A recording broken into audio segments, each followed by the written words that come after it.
Hey folks, welcome. In this episode, I'm going to talk about Bach2Score and Backroll, and in particular how to notate rhythm in the two different objects.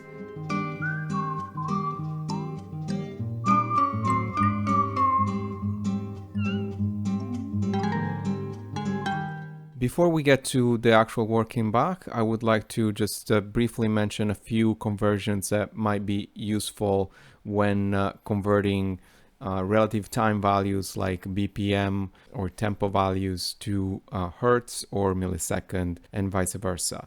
So we can convert BPM value to hertz just by dividing the BPM by 60, by the constant 60, or we can conversely convert hertz value to BPM by multiplying hertz by 60. Even more useful for what we're about to do is the conversions between milliseconds and BPM. If I have a beat in milliseconds, I can just do a 60,000 because we're talking about milliseconds by the beat in milliseconds and I get the BPM, or I can get the beat in milliseconds by doing 60,000 divided by the BPM.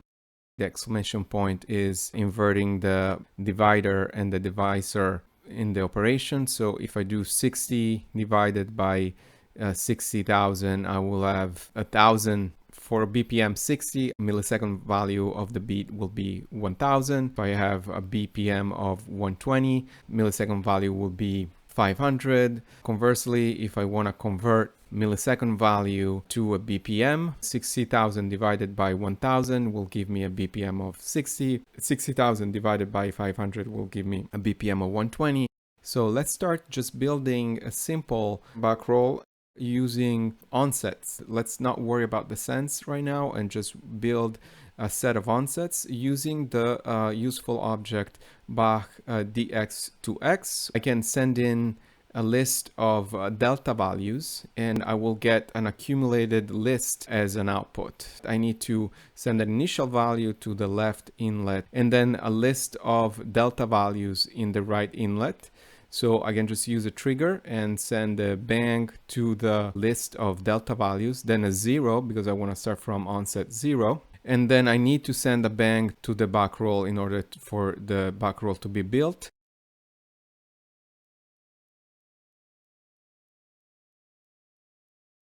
Importantly, I need to wrap the list into a set of parentheses. So now I can see how each onset starts from onset 0 and then proceeds by a delta value of 1000. Here I have 5 different events because the first one will be at onset 0 and then I have 4 delta values that are going to be accumulated.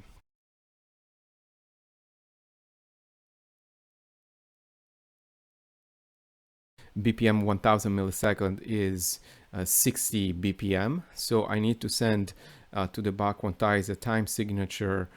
In this case, I'm just going to use the 4/4 and then a BPM value as a second value, all of them wrapped into different sets of parentheses. So the time signature and then the tempo. I send a quantized message to Backroll. The output will be triggered by the measure info used by quantize to quantize the Backroll. If I want the duration to be as long as the delta values that I built, then I need to provide a set of durations for the Backroll.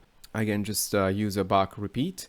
Now I have each duration value is matched by its own onset. Simple dump will work, but in this case I only need durations, so I can just send dump durations. I can see how the Bach2Score is translating these absolute time values into relative time values. I will have a list of simple quarter notes represented as ratios. There are 2 sets of parentheses. The first set of parentheses is the voice. The second set of parentheses is the measure. Each measure is wrapped in its own set of parentheses.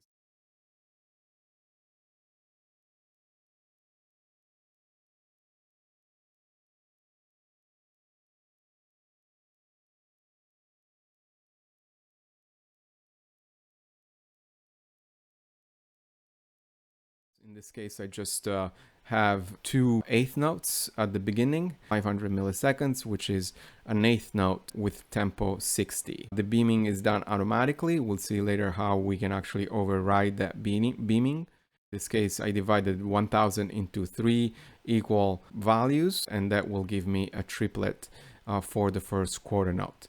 And I can see how the value for a triplet in a 4/4 is 1/12. 1/12 plus 1/12 plus 1/12 will give me a quarter note.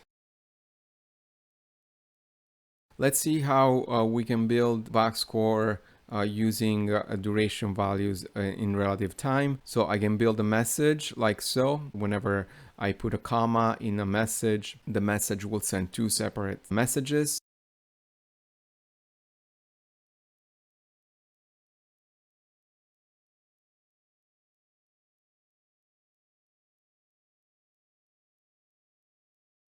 I created 2 different measures, but the measures are wrapped in their own voice parentheses. The Bach2Score understands that as 2 voices. I can wrap each rhythmic figuration in its own set of parentheses to have irregular beamings, like you can see here, wrapping the 8th note and the first 16 note into a set of parentheses. Then the second 16 note is left out and will not be beamed together with the other ones. I can change the time signature of the Bach2Score using the measure info inlet. So in this case, I want a 9/8 time signature. I have to set the auto clear attribute of Bach2Score to 0, so I can just manipulate, because otherwise every time I change the time signature, the Bach2Score will be cleared.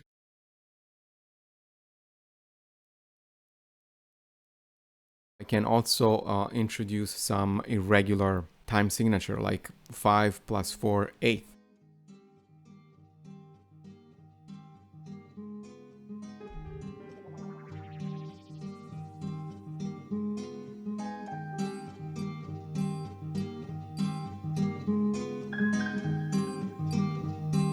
Thank you for watching. I hope this was helpful, and I will be taking a break for 4 weeks when I will be traveling, but I will be back at the end of August and keep posting these videos and other videos. So in the meantime, let me know what you think. If you have any comments or requests, please let me know. I want to thank my patrons. I want to thank my subscribers. And until the next time, take care and have a great summer.